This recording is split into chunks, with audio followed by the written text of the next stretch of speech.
اعوذ باللہ من الشیطان الرجیم، بسم اللہ الرحمن الرحیم۔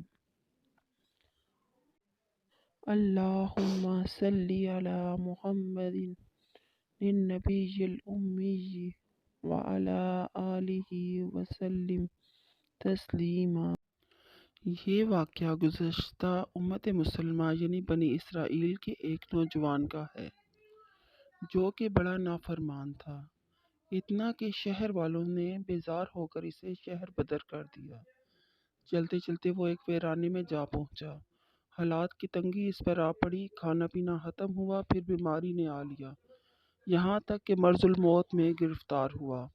ایسے میں اس نے اللہ کو پکارا، اے وہ ذات جو معاف کرے تو گھٹتا نہیں اور عذاب دے تو بڑھتا نہیں۔ اے اللہ، اگر مجھے معاف کرنے سے تیری ملک میں کوئی کمی آتی ہو یا مجھے عذاب دینے سے تیری سلطنت میں اضافہ ہو تو پھر میرا کوئی سوال نہیں۔ اے میرے رب، ساری عمر تیری نافرمانی میں کٹ گئی، آج تک کوئی اچھا کام نہیں کیا۔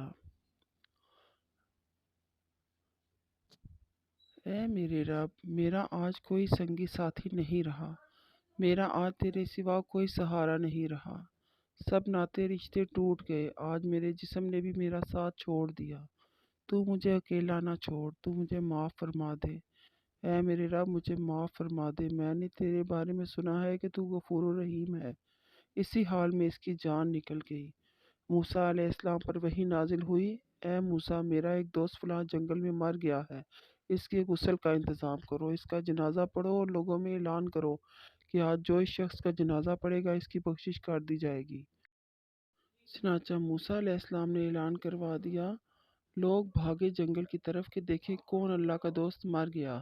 وہاں پہنچے تو دیکھا کہ یہ وہی شخص ہے جسے لوگوں نے شہر سے نکال دیا تھا۔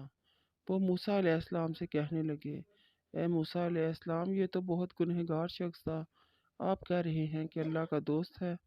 موسیٰ علیہ السلام نے اللہ سے دریافت کیا، اے اللہ، یہ تو گنہگار شخص تھا ہماری نظر میں، آخر اس میں ایسی کون سی بات تھی کہ یہ تیرا دوست بن گیا؟ اللہ تعالیٰ نے فرمایا، اے موسیٰ، یہ واقعی ایسا ہی تھا جیسا آپ لوگ کہہ رہے ہیں۔ میں نے اسے دیکھا کہ یہ ذلیل ہو کر فقیر ہو کر تنہائی میں مر رہا ہے، آج اس کا کوئی دوست یار نہیں تھا، کوئی اس کی پکار سننے والا نہ تھا اور نہ ہی اس کی پکار کا جواب دینے والا۔ پھر اس نے مجھے پکارا، تم ہی بتاؤ کہ کیا میری غیرت یہ گوارا کر سکتی تھی کہ میں بھی اس کی پکار نہ سنوں؟